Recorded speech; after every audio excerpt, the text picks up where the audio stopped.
Hey guys, welcome back to our channel. So आप जो screen पे लहंगा एंड ऑल देख रहे हैं उसमें से आज एक चीज़ हम आपके साथ शेयर करने वाले हैं, वो है लहंगे का ब्लाउज़। बाकी और जो भी चीज़ें आप स्क्रीन पे देख रहे हैं वो सभी की वीडियो में मैक्सिमम चीज़ों की वीडियो अपलोड कर चुकी हूँ और डिस्क्रिप्शन बॉक्स में मैं आपको इन सभी चीज़ों की लिंक दे दूँगी। आप चाहें तो उनमें से किसी भी चीज़ को देख सकते हैं। तो फ़िलहाल हम ब्लाउज़ बनाना स्टार्ट करते हैं। ब्लाउज़ बनाने के लिए मैंने ये मेन फैब्रिक जो कि लहंगे के मैच का ही है और उसके साथ ही मैंने अस्तर के लिए कॉटन का फैब्रिक लिया है। तो सबसे पहले हम कॉटन फैब्रिक पर ब्लाउज़ की कटिंग कर लेते हैं। तो इसको हमें सबसे पहले 4th फोल्ड करके रखना होता है। फोल्ड होने के बाद इसकी जो लंबाई थी वो 17 इंच थी और चौड़ाई थी 12 इंच। मुझे जो नाप है ब्लाउज़ की वो 36 नाप का ब्लाउज़ बनाना है। तो उसके लिए हमें 4th फोल्ड यानी कि जब हम 4th फोल्ड करेंगे तो 36 का 4th 9 होगा। 9 में हमें 2 ऐड करके 11 पे मार्क करना होता है, बट मैं यहाँ पे 3 ऐड कर रही हूँ। आप चाहें तो 2 ही ऐड करें। तो मैंने 12 इंच पे मार्क किया है। अब हम गले का निशान लगा लेते हैं। तो यहाँ मैं 6.5 इंच पर, जो हमारा फोल्डेड साइड है ना, वहाँ से 6.5 इंच पर एक मार्क 3 इंच पर ये दोनों मार्क लगा रही हूँ। वहाँ से थोड़ा नीचे की साइड भी हम 6.5 इंच पे ही मार्क कर लेंगे और यहाँ से फिर से मैं 6.5 से 7 इंच पे निशान लगा रही हूँ। एंड यहाँ जो कि 9 इंच वाला पार्ट था ना, वहाँ पे 2 ऐड करके ही मैं 11 इंच पे ही मार्क कर रही हूँ। बाद में जो फिटिंग वाला साइज होगा ना, फिटिंग का जो रहेगा उसके अकॉर्डिंग हम 9 पर मार्क करके फिर स्टिचिंग करेंगे। नीचे जो कमर की माप है ना वो 30 इंच है, तो 30 का हम 4th करेंगे तो 7.5 आएगा। तो 7.5 से हमें 1 इंच और ऐड करना है, तो वो होता है 8.5 एंड उसमें 2 फिर से हमें ऐड करना है और फिर हम उस पर मार्क कर लेंगे एंड देन तिरछी लाइन खींच देंगे। डायरेक्ट बोला जाए तो ऊपर से हमें 1/2 एंड 1 इंच के समथिंग नीचे को डाउन करते हुए तिरछी लाइन खींचनी होती है। आर्म होल के लिए मैंने 1.5 इंच पे मार्क किया था और कंधे को थोड़ा सा अंदर की साइड घुमाते हुए इस तरीके से निशान लगा लिया था। गला मैं वी शेप का देने वाली हूँ, तो मैंने ऊपर से लंबाई गले की ले ली थी 6 इंच एंड जो हमारे गले की पहले से मैंने निशान लगा के रखा हुआ था ना, वहाँ से नीचे की साइड मिलाते हुए ट्रायंगल शेप दे देना है, जो कि हम बाद में कट कर लेंगे। आगे और पीछे के पार्ट्स को हमने अलग अलग कर लिया है। अब आगे के पार्ट से जहाँ हमारे गले का निशान लगाया हुआ था ना, वहाँ से नीचे की साइड हमें 10.5 इंच पे मार्क करना है और यहाँ से हमें 3.5 इंच पे मार्क करना है, जो कि हमारा फोल्डेड साइड है ना, वहाँ से। नीचे की साइड भी हम 3.5 इंच पर ही मार्क करेंगे। उसके बाद हम 1 इंच और इसमें ऐड करने वाले हैं। मैं यहाँ 1.5 इंच ऐड कर रही हूँ वैसे, बट जैसा कि ब्लाउज़ का साइज़ होता है, अगर आपका 32-34 ही है तो आप उसको 1 इंच ही एक्स्ट्रा लीजिएगा। अब मैं नीचे की लाइन से क्रॉस वाले पॉइंट को मिलाते हुए कंधे तक इस तरीके से शेप दे रही हूँ और जो 1.5 इंच का एक्स्ट्रा पार्ट लिया था वहाँ से हमें कुछ इस तरीके से शेप देना है और ऊपर की साइड भी हमें 1/2 इंच से 1 इंच के समथिंग डाउन करते हुए मार्क करना है, जैसा कि मैं आपको अभी करके बता दे रही हूँ। देखिए यहाँ पे मैंने 1 इंच लिया है।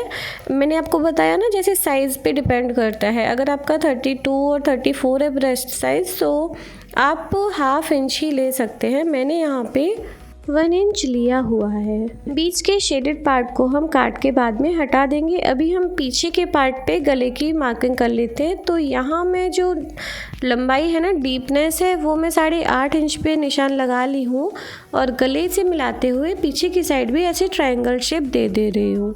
अब इन सारे जो भी शेडेड पार्ट है ना, इनको मैंने काट करके अलग कर दिया है। अभी जो हमारा मेन फैब्रिक है ना, तो अस्तर वाले फैब्रिक को हम हमारे मेन फैब्रिक पर रख करके सेम इसी तरीके से काट लेंगे जैसा कि हमारा लाइनिंग फैब्रिक है। तो हमें सारे पार्ट्स यहाँ पे मेन फैब्रिक के मिल जाएंगे। उसके बाद हम स्लीव्स की कटिंग करेंगे। स्लीव्स की कटिंग के लिए मैंने फिर से फैब्रिक को 4th फोल्ड में रखा हुआ है। अब आप इसकी लंबाई देख सकते हैं। मैं यहाँ पे 13 इंच पे मार्क कर रही हूँ, जो कि लंबाई है, और चौड़ाई के लिए मैं 9 इंच पे निशान लगा रही हूँ। अब हम आस्तीन की मार्किंग करेंगे। अभी नीचे की साइड जो मैं मार्क कर रही हूँ वो कर रही हूँ 7.5 इंच पे, क्योंकि मुझे रेडी होने के बाद 6.5 चाहिए, तो मैंने 7.5 पे मार्क किया। ऊपर की साइड हम 4 इंच पे डाउन करेंगे और यहाँ से इस तरीके से लाइन ड्रॉ कर देंगे।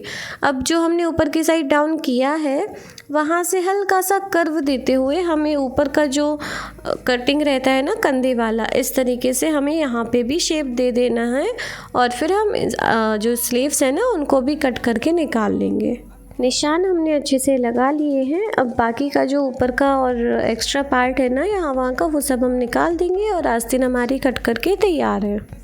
दोनों आस्तीन निकल आई हैं। अब चलिए हम सिलाई करना स्टार्ट करते हैं, बट उसके पहले हमें कुछ डोरी वगैरह बनानी है। तो सबसे पहले तो आस्तीन में मैं नीचे प्लेट्स बना के, फैब्रिक की ही प्लेट्स बना के लगाने वाली हूँ। तो सबसे पहले मैं वही बना ले रही हूँ, क्योंकि फिर वो बाद में बीच में बनाना पड़ेगा, तो कुछ चीज़ें पहले से रेडी करके रख लेती हूँ। यहाँ मैंने 4 इंच की पट्टी ली थी, यानी कि जो चौड़ाई थी वो 4 इंच थी, लंबाई तो थोड़ी ज़्यादा ही थी। इस तरीके से हमें छोटी छोटी सी प्लेट्स बनाते जाना है डबल फोल्ड फैब्रिक पे। ये आप अपने अकॉर्डिंग डिज़ाइन रख सकते हैं, ये ऑप्शनल है इसमें। बाकी प्लेट्स आपको बहुत छोटी रखनी है, वो अपने आप ही डिज़ाइन दिखने लगेगी आपको। आप बड़ी प्लेट्स बनाएंगे तब भी ऐसे दिखेगी, इसलिए इसमें प्लेट्स छोटी ही बनाई जाती हैं। तो फटाफट से मैंने पूरी पट्टी यहाँ पे देख सकते हैं आप बना करके तैयार कर ली है। अभी ये जो पतली पतली पट्टियाँ हैं इनकी मैं डोरी बना ले रही हूँ। तो यहाँ मैं ऐसे 1.5 इंच के समथिंग ये पट्टी थी हमारे पास, और इस पर हम सिलाई लगाते हुए जो डोरी बनाते हैं ना, वैसे डोरी का ट्यूटोरियल मैं आपको अलग से ज़रूर शेयर करूँगी, जिसमें मैं आपको इजी वे में बताऊँगी कि डोरी कैसे बनानी होती है। बट फ़िलहाल के लिए मैंने इस तरीके से डोरी ये बना ली थी, सिलाई लगा ली थी। और एक्स्ट्रा जो भी पार्ट था, क्योंकि ये जो एक्स्ट्रा पार्ट है ना, ये हम अगर सीधा करेंगे ना तो ये होने वाला ही नहीं है, तो एक्स्ट्रा जो भी फैब्रिक था उसको हटा दिया। 1/2 इंच के समथिंग भी शायद नहीं रह जाता है ये स्टिचिंग की दूसरी साइड, बस उसको हम पलट करके सीधा कर लेंगे। चलिए फटाफट से अब सिलाई करना स्टार्ट करते हैं। मेन फैब्रिक और लाइनिंग फैब्रिक हमने दोनों आगे और पीछे के पार्ट्स को आपस में इस तरीके से जोड़ लिया है। जो हमारा मेन फैब्रिक है ना वो सीधी साइड से रखा हुआ है और उसके ऊपर हमने लाइनिंग फैब्रिक रखा है। अब जो गले की सिलाई है ना उस पर हमने आराम से दोनों पार्ट्स को अटैच कर लिया है, और सिलाई के जस्ट पहले पहले हमें छोटे छोटे से कैंची की हेल्प से कट लगाने हैं। एंड जो एकदम से बीच वाली नोक होती है ना उसको थोड़ा सा और ध्यान देते हुए अच्छे से कट लगाना है, बट ध्यान रहे कि कट पूरा सिलाई को क्रॉस नहीं करना चाहिए। इसके बाद हम जो कॉटन का फैब्रिक है ना उसको अच्छे से इस तरीके से पलट करके हाथ से प्रेस कर देंगे, ताकि ये सीधा करके पलटने में इजी रहे। इसको पलट करके दूसरी साइड हम अच्छे से फिर से प्रेस कर लेंगे और फिर हम इस पर सिलाई लगाएंगे। तो जैसे मैं ये आगे वाले पार्ट को कंप्लीट कर रही हूँ, सेम उसी तरीके से मैं पीछे वाला जो गला है ना उसको भी रेडी कर लूँगी। ऐसे ही छोटे छोटे से कट्स लगा के फिर उसको थोड़ा थोड़ा सा अपोजिट डायरेक्शन में प्रेस करके फिर सीधा कर लूँगी। तो दोनों हमने यहाँ पे कर लिए हैं और फिर से मैंने इन पर कुछ कुछ पिन लगा लिए हैं, जिससे कि अब हम सिलाई लगाएंगे। तो यहाँ हम पूरे पार्ट में सिलाई लगाने वाले हैं, आगे पीछे ऊपर नीचे कंधों पर सब जगह, जिससे होगा ये कि जो मेन फैब्रिक है और जो लाइनिंग फैब्रिक है वो आपस में अटैच बना रहेगा, यहाँ वहाँ नहीं भागेगा। के साथ में जैसे इनके ये दोनों पार्ट्स थे ना, इन पर भी मैंने एक एक साइड से सिलाई लगा ली है, ताकि ये वही बात है ना कि फैब्रिक और जो लाइनिंग फैब्रिक है वो थोड़ा यहाँ वहाँ नहीं होगा और हमें सिलने में काफ़ी ज़्यादा ईजी रहेगा। बिना टाइम वेस्ट किए फटाफट से हम इनको सिल भी लेते हैं। तो दोनों पार्ट को आमने सामने रखते हुए ऊपर की साइड से एकदम स्टार्टिंग से सिलते हुए आना है हमें, और धीरे धीरे लास्ट तक सिल देना है। एंड देन हम पलट करके सीधा करेंगे। इसी तरीके से हमें दूसरे साइड का भी सिल देना है, ऊपर से सिलना स्टार्ट करना है एंड घुमाते हुए पूरा नीचे तक हमें सिल देना है। इससे हमें ब्लाउज़ में पैड लगाने की भी ज़रूरत नहीं पड़ेगी। जो भी पैडेड ब्लाउज़ आते हैं ना मार्केट में, तो उनमें पैड लगा होता है, बट आप ये देख सकते हैं ये कितना अच्छे से फिनिशिंग आते हुए एकदम से क्लियरली आपको दिख रहा है कि हाँ अच्छा सा ब्लाउज़ रेडी हो गया है। पीछे के पार्ट के जो गले पर हमने सिलाई लगाई है उसके साथ ही हमें जो कंधे हैं ना, कंधों से इस तरीके से बीच से मोड़ते हुए मार्क करना है। मेरा थोड़ा सा फ़ोन साइड हो गया था एंड नीचे का नहीं दिख रहा है, बट मैं आपको मार्किंग बता दे रही हूँ, लास्ट में थोड़ा सा दिख भी जाएगा। ऊपर से मैंने 11 इंच पे मार्क किया था एंड नीचे 1 इंच पर मार्क करके इस तरीके से तिरछी लाइन खींच दी थी और सेम दूसरी साइड भी हमने किया था। जो कि हमारी ये प्लेट्स बनती हैं ना, तो ये फिटिंग में काफ़ी ज़्यादा हेल्पफुल होती हैं। तो ये देख सकते हैं आप, इस तरीके से कुछ आया था और हमने इस पर सिलाई भी लगा ली। तो देखिए ये कितना अच्छे से फिनिशिंग आ गई है। अब इन दोनों को हम एक के ऊपर एक रख करके इस तरीके से जो कंधे की सिलाई है ना, कंधों को हम आपस में अटैच कर देंगे। पहले मैं पिन की हेल्प से अटैच कर रही हूँ और उसके बाद इस पर सिलाई लगाऊंगी। सिलाई लगाने के लिए हमें इसको 1/2 इंच के समथिंग डाउन करना है। जैसे कि मैंने इस पर निशान लगाया है ना, सेम वैसे ही जैसे आर्म होल की साइड हम जाएंगे तो वहाँ से हल्का सा डाउन कर देंगे। तो जो मार्क किया था उस पर फटाफट से मैंने सिलाई भी लगा ली। अब जो ब्लाउज़ का आगे वाला भाग है ना, उसके साइड के हमें आर्म होल को थोड़ा सा डाउन करना है। तो हमने आगे वाले पार्ट को डबल फोल्ड कर लिया है, जिससे कि दोनों आर्म होल को हम एक साथ मार्क करके फिर कट कर सके। तो यहाँ पे मैंने ये मार्किंग कर ली है और हल्का सा ही डाउन किया है, ज़्यादा नहीं किया है। इससे जो हम आस्तीन लगाएंगे ना, तो आगे की हमें हमेशा ही डाउन करनी होती है। या तो आप इसको ब्लाउज़ को डाउन कर लीजिए या फिर जो आप आस्तीन लगाएं आप उसको डाउन कर लीजिए, है ना। तो ये काट लिया है, अब हम आस्तीन तैयार कर लेते हैं। तो सबसे पहले ये जो मैंने पट्टी बनाई थी, इसको इस तरीके से मैं रख करके सिलने वाली हूँ। उसके बाद ये जो सीधी सिलाई लगाऊंगी, फिर मैं अंदर के साइड इसको फोल्ड करके जो सिलाई वाला पार्ट है ना, उसको अंदर की ही साइड हमें कर देना है। यानी कि वो ऊपर की साइड उसका मुंह हो जाना चाहिए और नीचे सिर्फ ये जो मैं लेस एज अ लेस लगा रही हूँ ना, ये तो ये अकेला नीचे की साइड होना चाहिए।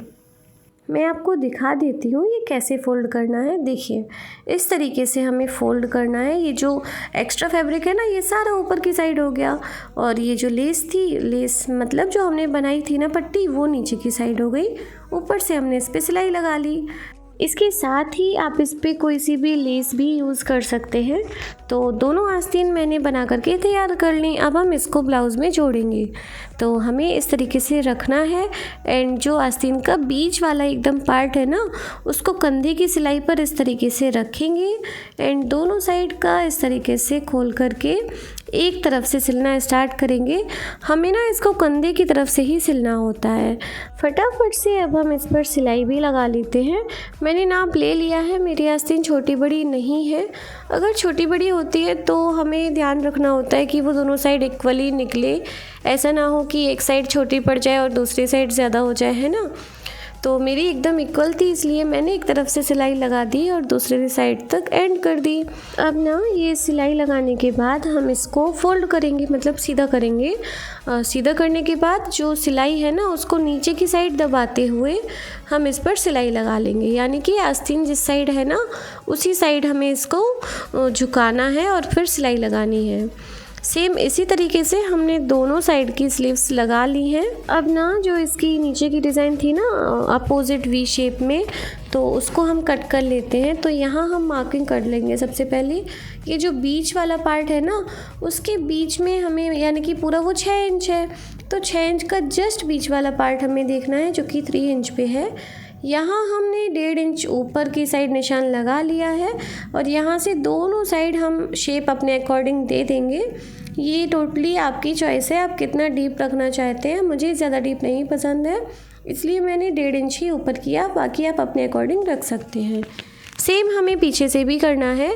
जो मिडिल पार्ट था उसको हमने बीच से 2 पार्ट में डिवाइड कर लिया था, क्योंकि वहाँ हम ब्लाउज़ की जो हुक वाली पट्टी होती है ना, वो लगाने वाले हैं। हुक वाली पट्टी भी आपको अपने अकॉर्डिंग ही छोड़नी है, जितनी आप चाहते हैं। यहाँ मैंने 3 इंच छोड़ी थी और बाकी पे निशान लगा लिया था। इस साइड भी हमने थोड़ा सा डाउन करते हुए अपने अकॉर्डिंग शेप दे दिया था और दोनों साइड का हमें इक्वल शेप देना होता है। एंड अब हम कट कर लेंगे और फिर हम इस पर पट्टी लगाएंगे।